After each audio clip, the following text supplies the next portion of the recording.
Bonjour à tous. Moi, c'est Sabrina Roy. Je suis rhumatologue au CHUM. Et puis, je remercie Sclérodermie Québec de m'avoir invitée aujourd'hui pour parler de santé osseuse dans la sclérodermie. Alors, donc, le plan d'aujourd'hui, c'est de voir, de un, c'est quoi l'ostéoporose. Deuxième objectif, de voir c'est quoi les facteurs de risque, qui est à risque d'avoir de l'ostéoporose.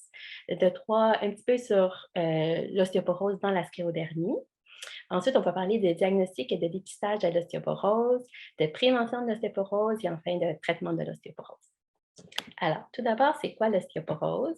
Alors, c'est une maladie de l'os où que les os deviennent plus poreux et les os sont plus fragiles. Et quand les os sont plus fragiles, ça veut dire que si on est pour avoir un certains traumas qui habituellement ne causeraient pas de fracture, mais avec des os plus fragiles, il y a un risque augmenté de fracturer les os, donc plus facilement.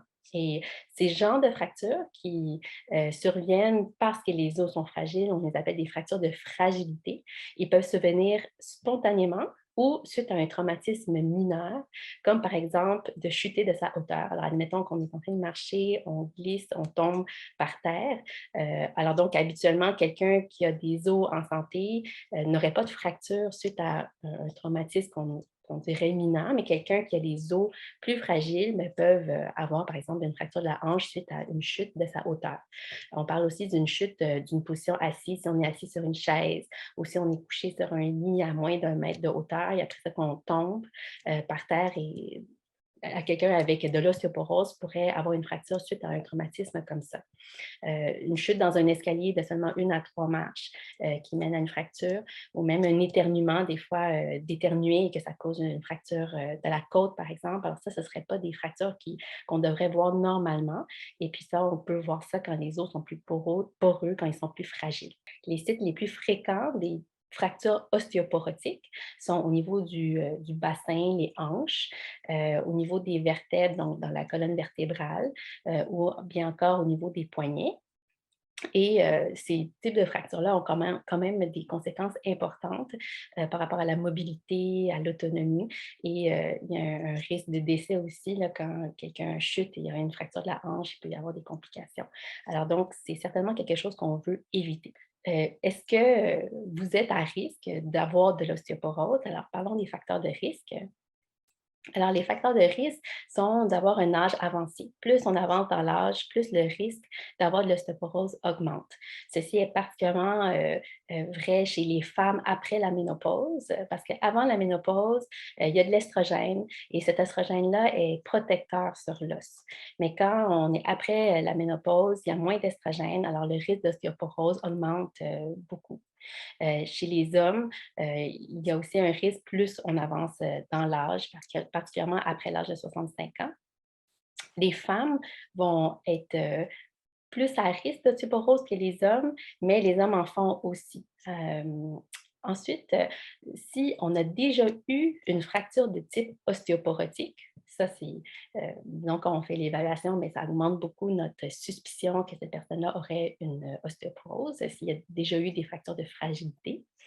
S'il y a déjà eu un antécédent de fracture à la hanche chez le père ou la mère, et d'avoir un poids corporel qui est faible, donc moins que 60 kilos ou 132 livres, ou d'avoir perdu du poids considérablement dans les temps récents, ça aussi, ça augmente le risque d'avoir de l'ostéoporose.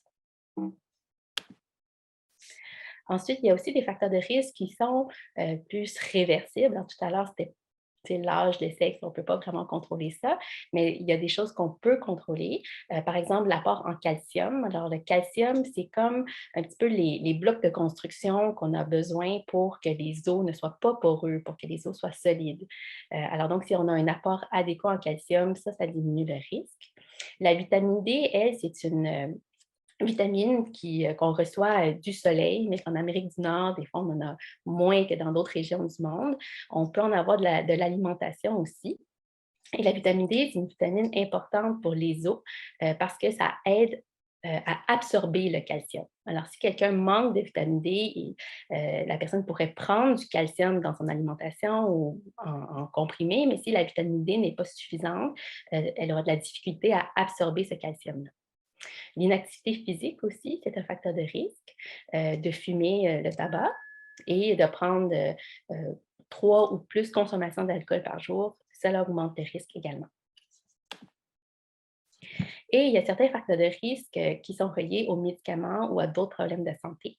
Alors, au niveau des médicaments, on parle de glucocorticoïdes. Alors, donc, ça, c'est comme la prednisone, comme la cortisone. Ça, c'est d'autres noms pour les glucocorticoïdes. Alors, si on en prend, surtout à des doses plus élevées que 7,5-10 mg pendant 3 mois ou plus, ça, c'est un facteur de risque important pour l'ostéoporose. Il y a aussi certains traitements utilisés dans le cancer du sein ou de la prostate qui peuvent augmenter le risque d'ostéoporose. Et enfin, certains problèmes de santé. Donc, on a déjà parlé de ménopause, mais quelqu'un qui développerait une ménopause plus prématurée, ça augmente le risque. Si il y a de l'arthrite rhumatoïde ou d'autres maladies qui sont associées avec de l'inflammation chronique, ça peut augmenter le risque. S'il y a des maladies de l'intestin qui causent de la malabsorption, alors donc le calcium, la vitamine D ne serait pas bien absorbé, ça peut augmenter le risque. Alors on parle de maladies inflammatoires de l'intestin comme le Crohn ou la colite ulcéreuse, la maladie de cœliaque ou certaines personnes qui ont des chirurgies pour perdre du poids, puis après ça, il y aura une partie de l'intestin qui ne va plus absorber les nutriments. Alors ça peut être un facteur de risque. Il y a certaines maladies en lien avec les hormones comme trop de thyroïde, trop de parathyroïde, euh, maladie de Cushing qui, elle, est une maladie où il y a trop de cortisone, certaines maladies chroniques du foie et des reins ou des poumons. Alors, donc, tout ça, c'est des facteurs de risque qu'on prend en considération quand on évalue le risque de l'ostéoporose. Et enfin, là, on a parlé des facteurs de risque d'ostéoporose, mais ensuite, le risque de fracture, admettons quelqu'un qui a de l'ostéoporose, bien là, le risque de fracture est intimement lié au risque de chute. Alors donc, quelqu'un qui a plus de risque de chuter va avoir certainement plus de risque d'avoir une fracture si on a de l'ostéoporose. Alors, quels sont les facteurs de risque de la chute? Le plus important, c'est d'avoir déjà chuté dans le passé. Quelqu'un qui a déjà fait une chute a 3 fois le risque de chuter encore. Et puis donc, quand on a une chute, il faut vraiment évaluer qu'est-ce qui s'est passé, pourquoi est-ce qu'il y a eu cette chute-là et qu'est-ce qu'on peut faire pour prévenir une autre chute. Parfois, est-ce que c'est l'environnement qui n'est pas sécuritaire? Est-ce qu'il y a des choses dans la maison ou dans l'environnement qui fait que c'est un risque là, de s'enfarger dans quelque chose, de tomber. Parfois, ça peut être aussi des problèmes de santé au niveau des articulations, de la faiblesse au niveau des muscles, un problème neurologique qui fait qu'on ne sent pas bien la sensation au niveau des pieds. Est-ce que c'est un problème de vision, qu'on ne voit pas bien les dangers possibles quand on marche? Ou certains médicaments aussi qui font que ça peut rendre la personne plus étourdie et qui pourrait donc avoir un risque de chute. Alors donc, ça, c'est des facteurs de risque à évaluer aussi. Maintenant, ostéoporose et sclérodermie. Est-ce que la sclérodermie, c'est un facteur de risque d'ostéoporose en tant que tel? Est-ce que quelqu'un qui a de la sclérodermie a plus de risque d'avoir de l'ostéoporose? Alors, la prévalence dans la sclérodermie, c'est environ de 30. Et puis, il y a eu plusieurs études qui se sont penchées sur cette question-là. Est-ce que la sclérodermie augmente le risque d'ostéoporose? Bien, on voit que les personnes qui ont la sclérodermie ont quand même plus d'ostéoporose que la population générale.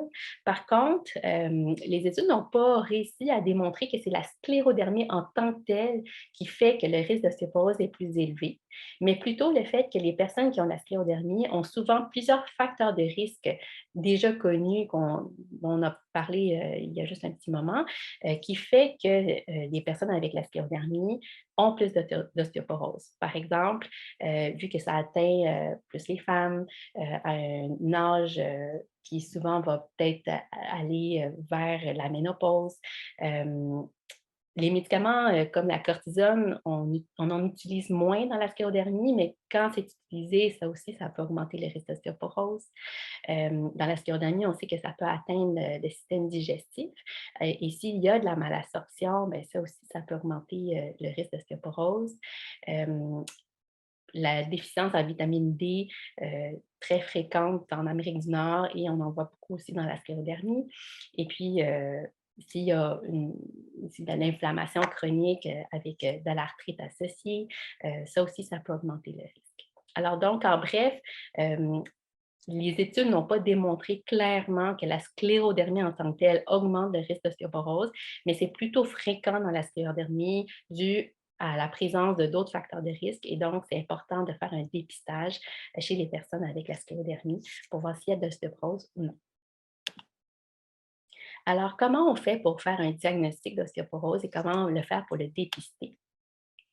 Alors, l'ostéoporose est aussi connue comme la voleuse silencieuse parce que justement, elle se présente un petit peu silencieusement, dans le sens qu'il n'y aura pas vraiment de symptômes de l'ostéoporose jusqu'à ce que ce soit trop tard et qu'il y ait une fracture ostéoporotique. S'il y a une fracture au niveau de la colonne vertébrale, ça peut donner de la douleur dans le dos.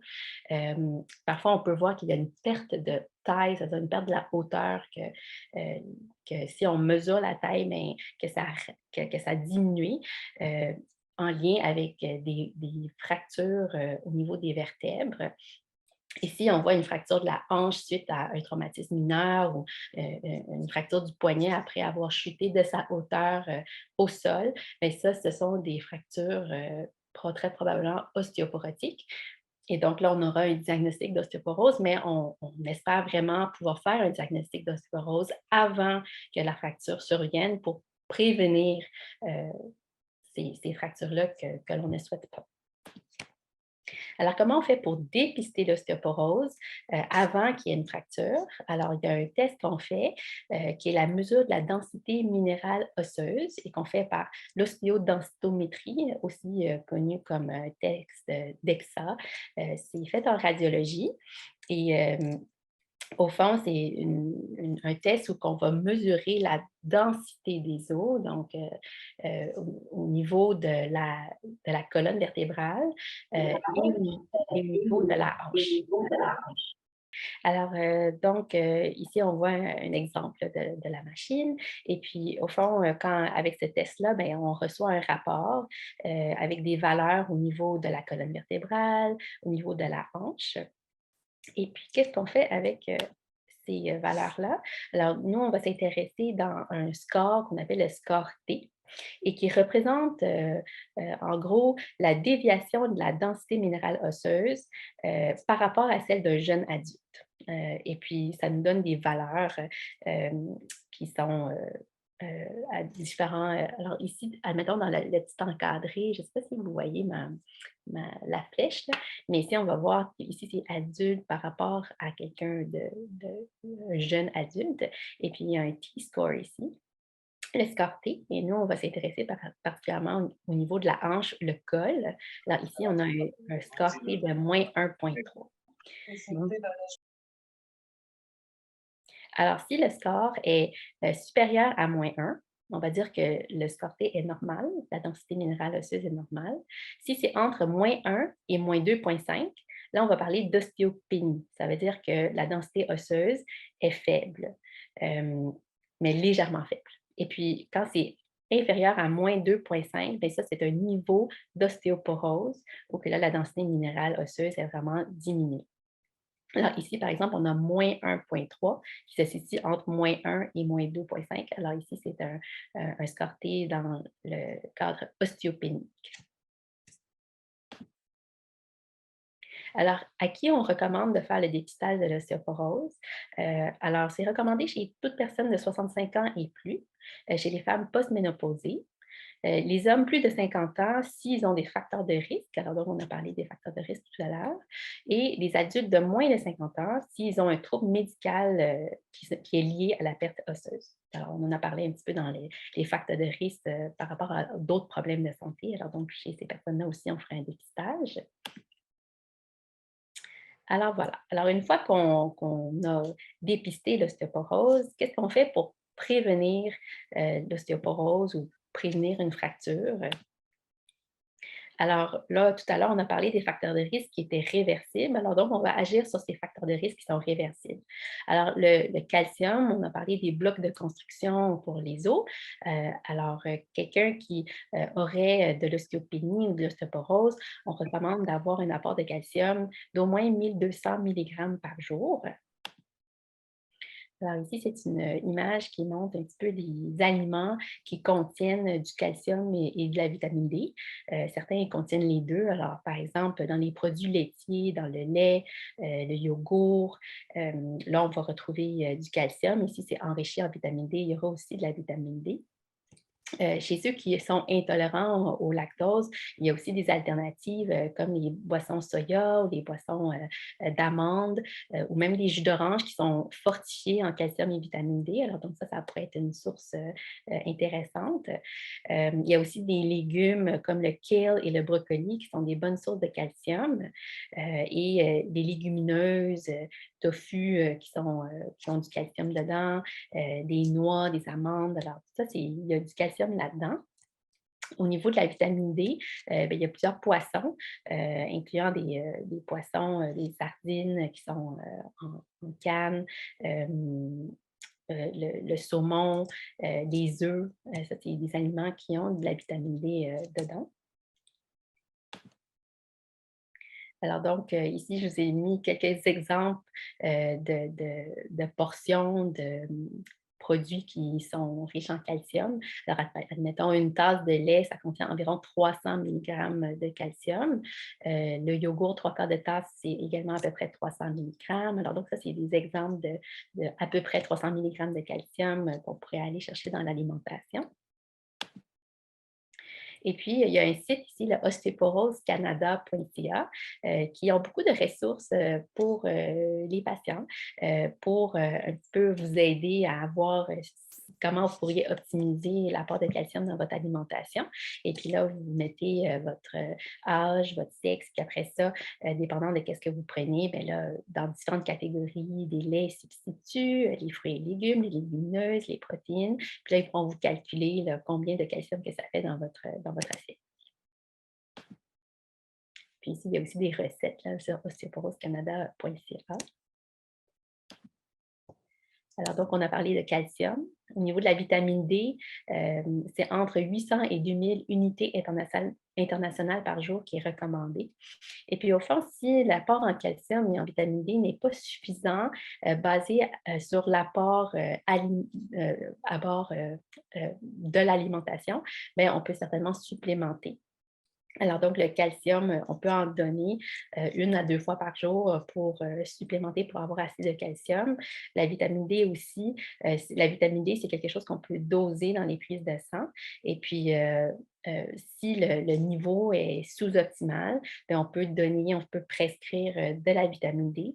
Il y a de la vitamine D qui se vend aussi en vente libre en pharmacie.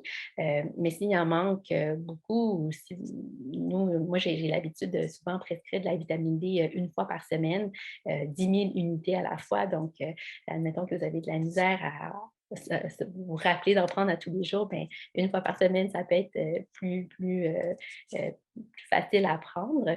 Et puis, s'il en manque beaucoup, quand on dose dans les prises de sang, puis quand il en manque beaucoup, on peut en donner des plus hautes doses pour s'assurer d'avoir un niveau adéquat de vitamine D. Ensuite, on a parlé d'inactivité physique comme un facteur de risque de l'ostéoporose. Alors donc, on encourage l'activité physique, particulièrement celle qui requiert une certaine mise en charge, par exemple de marcher ou de la course. Alors ça, c'est des exercices, par exemple, qui ont de la mise en charge. Et aussi les activités qui améliorent l'équilibre et la musculation. Et ça, c'est dans un but d'éviter les chutes. Si vous fumez, bien, ça serait quelque chose à éviter pour bien des raisons, mais entre autres pour la santé au niveau des os et d'éviter de prendre trop d'alcool quotidiennement. Puis, on a parlé des chutes. Alors donc, c'est important de sécuriser l'environnement. Est-ce qu'il y a des fils électriques qui traînent par terre? Est-ce que les tapis, ils sont facilement soulevables et qu'on peut trébucher dessus? Si oui, bien, ce serait peut-être bien de les ancrer avec des antidérapants. Le soir, la nuit, dans les corridors, est-ce que c'est facile de trébucher sur quelque chose? Est-ce qu'on devrait mettre de la lumière dans les corridors pour éclairer le sol? Éviter les planchers glissants. Alors donc ça, c'est des choses qu'on peut faire pour sécuriser l'environnement. Euh, des souliers qui sont confortables avec des semelles, par exemple, en caoutchouc, ça peut être bien aussi pour éviter les chutes. Si la santé des yeux, c'est un problème ou Si ça fait longtemps que vous n'avez pas vérifié, ce serait bien de vérifier pour s'assurer que la vision est bonne. Et puis, ensuite, vous pourriez discuter aussi avec votre médecin pour voir s'il y a des médicaments qui peuvent augmenter le risque de chute et voir s'ils peuvent être substitués par d'autres choses qui n'augmenteraient pas le risque de chute. Alors enfin, comment on fait pour traiter l'ostéoporose? Alors, tu sais, le calcium et la vitamine D, ça fait partie aussi du traitement de l'ostéoporose. On en a déjà parlé. Puis après ça, il y a aussi d'autres types de traitements qu'on peut utiliser. Et puis, ces autres traitements-là, c'est pas nécessairement tout le monde qui en a de besoin, particulièrement si la densité osseuse est normale ou si c'est dans un range ostéopénique. Ça ne nécessite pas nécessairement un traitement plus poussé de l'ostéoporose. Ça va vraiment dépendre du risque individuel.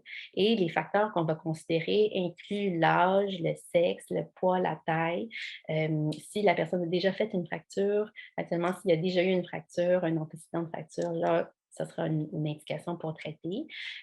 Si dans la famille, les parents ont déjà fait des fractures de la hanche, on va prendre ça en considération aussi. Est-ce qu'il y a du tabagisme, de l'alcool? Est-ce qu'il y a d'autres médicaments comme la cortisone ou d'autres problèmes de santé qui sont présents qui peuvent augmenter le risque d'ostéoporose? Et dépendant de la mesure sur le test de densité minérale osseuse, on prend tout ça en considération. Puis il y a des scores on rentre les données. Et puis après ça, basé sur des études qui ont regardé beaucoup de personnes qui avaient différentes caractéristiques, différents âges, différents sexes, différentes histoires familiales de fractures, par exemple, bien, ça donne à la fin, quand on rentre toutes ces données-là dans un algorithme, ça va nous donner un risque de quel est le risque dans les 10 prochaines années qu'il y aurait une fracture, par exemple, de la hanche ou une autre fracture importante.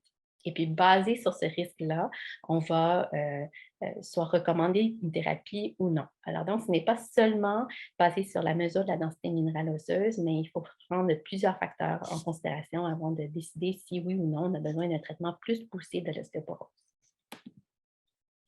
Et puis, les traitements de l'ostéoporose peuvent se catégoriser en deux grandes catégories, les antirésorptifs et les agents ostéoformateurs.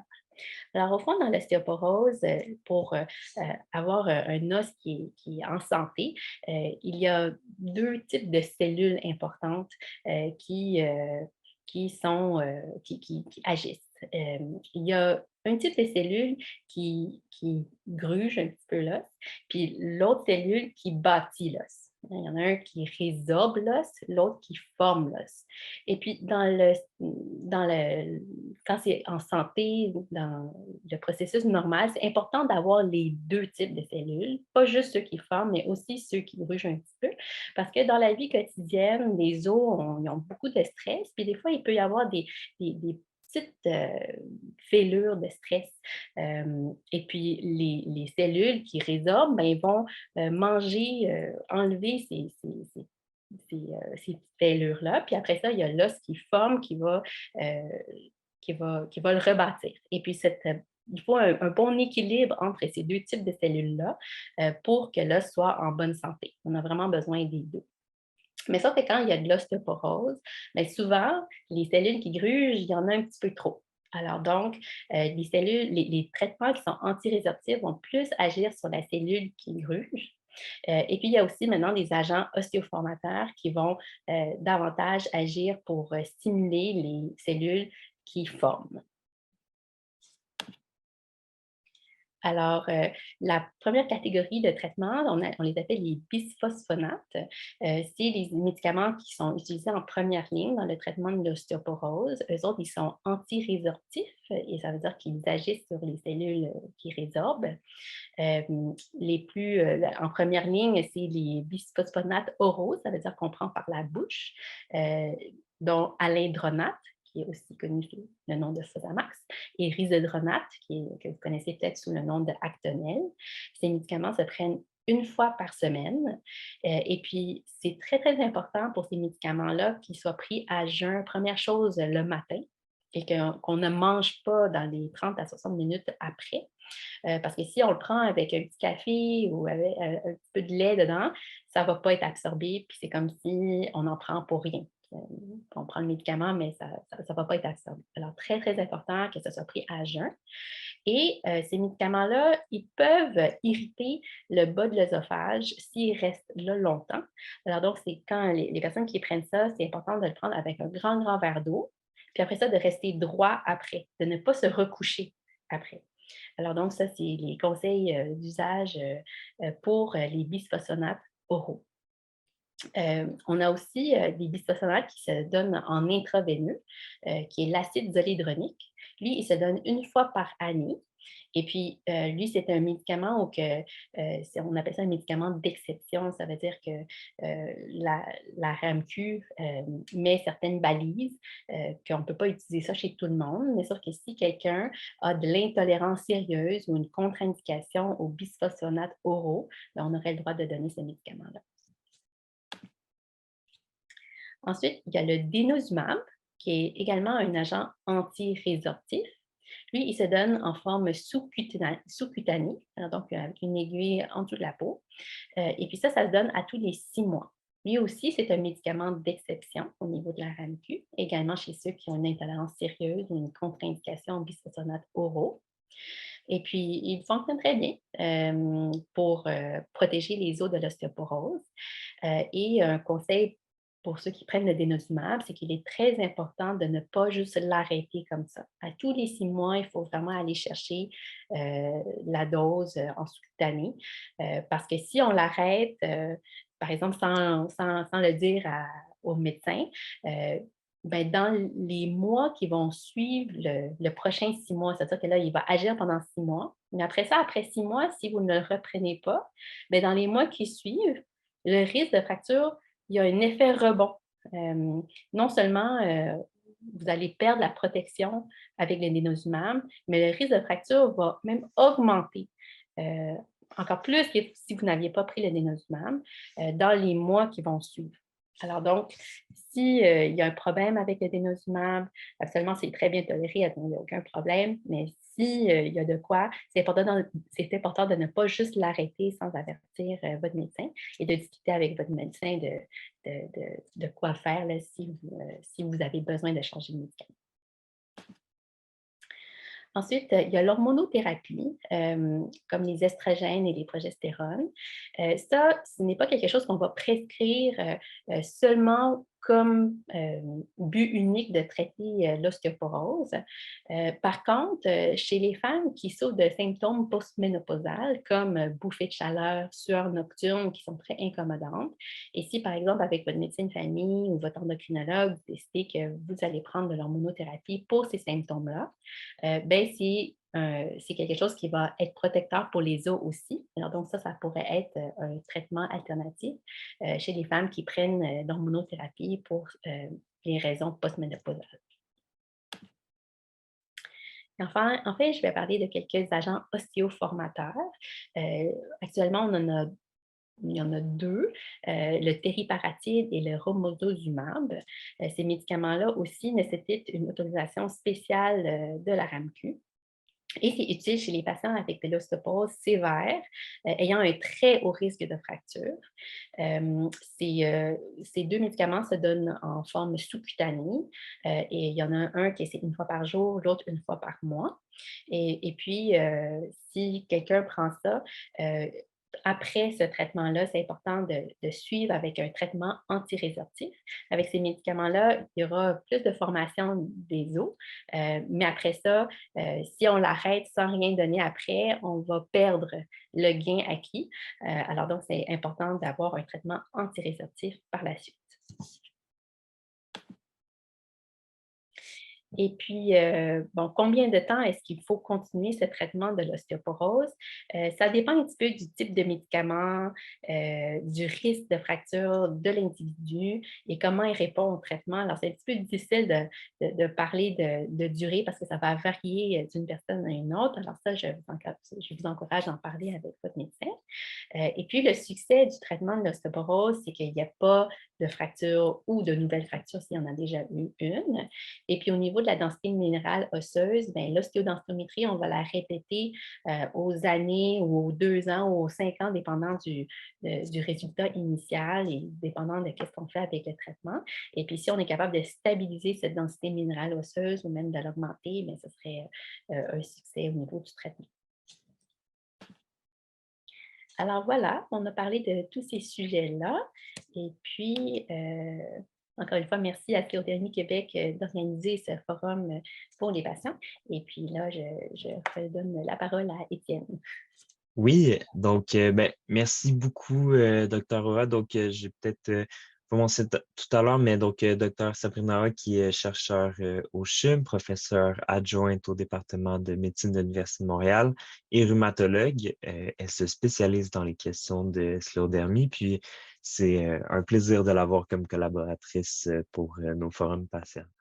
Donc, Lucie et Violette ont accepté de nous partager de témoigner, dans le fond, nous partager leur parcours avec la sclérodermie. Je crois que dans l'ordre, on va d'abord entendre Lucie, puis ensuite, ça va être Violette qui va nous partager.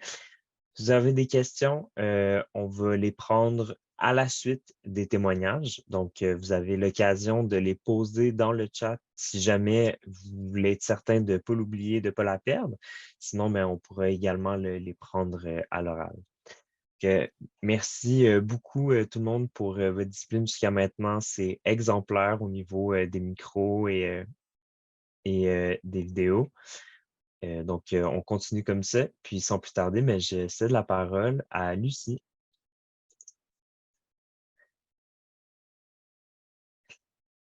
Lucie, la parole est à toi. Bonjour, mon nom est Lucie Lamire. Je suis de Sherbrooke. J'ai la sclérodermie depuis 34 ans. Pour ceux qui viennent d'avoir le diagnostic, c'est peut-être rassurant de savoir qu'on peut vivre aussi longtemps. Maintenant, pendant ces 34 années-là, j'ai eu beaucoup de problèmes, comme probablement tous ceux qui sont ici en ont eu. J'ai eu la maladie de Raynaud, j'ai fait des ulcères, j'ai eu des problèmes digestifs, des problèmes cardiaques, des problèmes pulmonaires, j'ai fait des hémorragies. Mais tout ça, ça ne m'a pas empêché d'avoir une belle vie. Je peux considérer que j'ai eu une belle vie. Il y a eu des hauts et des bas, mais je réussissais toujours à m'en sortir. Aussi, j'avais l'aide du réseau d'entraide de Sclérodermie Québec. J'avais de l'appui, j'avais de l'information. À la fin, j'avais Mme Conrad qui m'encourageait beaucoup.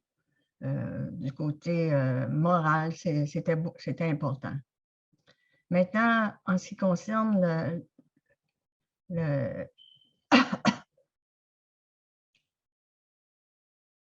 l'ostéoporose, c'est autre chose.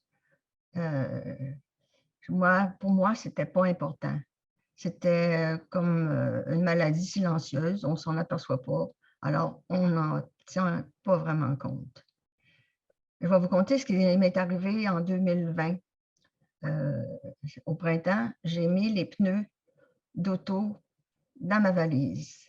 C'était lourd, trop lourd. Il faut dire que je demeure seule, alors je dois m'organiser. J'ai eu mal dans le dos, mais ça a été au lendemain. Le lendemain, quand je me suis levée, j'avais une douleur importante, j'avais de la misère à marcher. Ça me faisait mal. J'ai pris du Tylenol, je me suis frottée, mais la douleur ne partait pas. J'ai quand même continué comme ça 2 semaines. Ensuite, j'ai consulté à l'urgence. On m'a passé une radiographie, puis on m'a diagnostiqué une fracture de vertèbre. Je suis retournée chez nous avec mon Tylenol. Ensuite, à peu près 1 mois après, j'ai déplacé une bonbonne de propane. C'est à peu près 40 livres. Là, j'ai senti que je m'étais fait mal encore dans le dos. Mais j'ai continué avec mon Tylenol.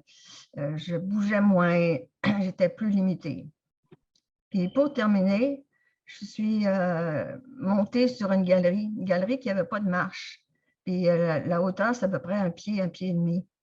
Là, ça a été déterminant. J'ai crié, j'avais l'impression d'avoir du sable dans la colonne. On m'a transportée en ambulance. J'ai été hospitalisée 1 semaine sous calmant. Et puis, à la fin, on m'a passé un scan. Et puis, le diagnostic, c'était fracture de 7 vertèbres. Là, je suis sortie de l'hôpital en marchette. Ma vie a changé. Je peux considérer que ma vie a changé à partir de ce moment-là. Maintenant, je me considère comme handicapée. Je suis limitée. Ma qualité de vie est vraiment différente. J'ai besoin toujours de l'aide des autres. Ce que j'aurais aimé qu'on me dise là, avant que ça arrive, c'est que j'étais fragile, que l'ostéoporose, c'était sérieux. Qu'on me dise d'éviter de lever des objets lourds. Autant que j'aurais aimé savoir qu'il y avait autant de facteurs qui détruisent les os. Il y a la sclérodermie, il y a la ménopause, il y a l'âge, il y a la malnutrition, il y a certains médicaments. Et aussi, j'aurais aimé ça qu'au moment de ma première facture, qu'on me dise, quand on fait une facture de vertèbres, on est très susceptible d'en faire d'autres. Maintenant, si c'était à refaire, j'aurais aimé un meilleur suivi en ostéoporose. J'aurais aimé ça passer des densitométries plus souvent. J'en ai passé 3 en 34 ans. J'aurais donc été plus prudente. Pour finir, prenez soin de vous. Vous êtes fragile. Votre autonomie est très précieuse. Merci. Merci beaucoup, Lucie, pour ce très beau témoignage. Je passe la parole maintenant à Violette, qui va compléter avec le sien. Violette, la parole est à vous. Ah oui, est-ce que vous me voyez? Oui, on vous voit très bien. OK. Bon, bonjour, je m'appelle Violette Conrad et comme Lucie, je reste à Sherbrooke, mais je veux vous parler, avant de commencer, qu'est-ce que je veux dire? Je veux dire un grand merci à Dr. Oa de venir nous parler d'un sujet qui est tellement d'important pour notre santé, pour notre bien-être. Et d'avoir fait le fiche éducatif sur la santé des os. Ça pourrait éviter beaucoup de problèmes pour plusieurs personnes. Et je pense que je parle au nom de beaucoup de gens de dire merci à Lucie de faire son témoignage qui pourrait nous faire se rendre compte à quel point c'est important de prendre soin de nos os. Et quand on a eu une fracture de fragilité, de faire vraiment beaucoup soin de ne pas avoir d'autres problèmes. Alors, moi, ça fait 10 ans que j'ai la sclérodermie. Et quand je l'ai eu, comme beaucoup d'entre vous, j'étais paniquée. J'ai eu par hasard, quelque part, le numéro de téléphone de Lucie Lemire, qui était la responsable du groupe de l'Estrie à ce moment-là, et je l'ai appelée. Puis j'ai pleuré, puis j'ai compté mes peurs, puis elle m'a rassurée. Puis elle m'a aussi invitée à une réunion sa réunion du printemps pour le groupe de l'Estrie. Fait que là-bas, j'ai rencontré une trentaine de personnes vraiment chaleureuses, qui avaient l'air normal, qui avaient l'air heureux, positives. Et je me suis dit, peut-être tu vas pouvoir vivre avec cette affaire-là de sclérodermie. Fait que depuis 10 ans et demi, je fais partie d'un groupe de soutien dans l'Estrie. En fait, je suis devenue plus le leader avec le temps. Comme Lucie, j'ai commencé par faire 2 réunions par année, puis ça allait très, très bien, les gens répondaient. Mais à un moment donné, j'ai suivi une formation, puis il suggérait que pour plusieurs personnes, c'est mieux d'avoir quelque chose de plus suivi. Et à ce moment-là, j'ai parti un groupe qui se rencontrait 1 fois par mois, à l'exception de l'été où on ne se rencontre pas. Et quand le COVID a commencé, on s'est allé sur Zoom. Et j'ai parti à un autre petit groupe dans ma région. Mais nos groupes comme on est sur Zoom et vous êtes tous là, incroyable, il y a eu 73 personnes, hein, on est capable d'aller sur Zoom, puis on peut aller à n'importe quel groupe. Fait que si vous n'êtes pas dans un groupe et vous pensez que ça pourrait être utile pour vous, sur le site de Sclérodermie Québec, dans tous les bulletins, on voit comment est-ce qu'on peut contacter des leaders ou en contactant directement Sclérodermie Québec, ils vont vous référer. Vous pouvez me contacter. Je suis justement en train de partir avec Manon Boulanger, un groupe qui va être ou le soir ou la fin de semaine, parce que mes groupes sont dans le jour. Et il y en a des gens, évidemment, qui sont étudiants ou qui travaillent. Si vous pensez que ça serait intéressant pour vous, faites-le signe.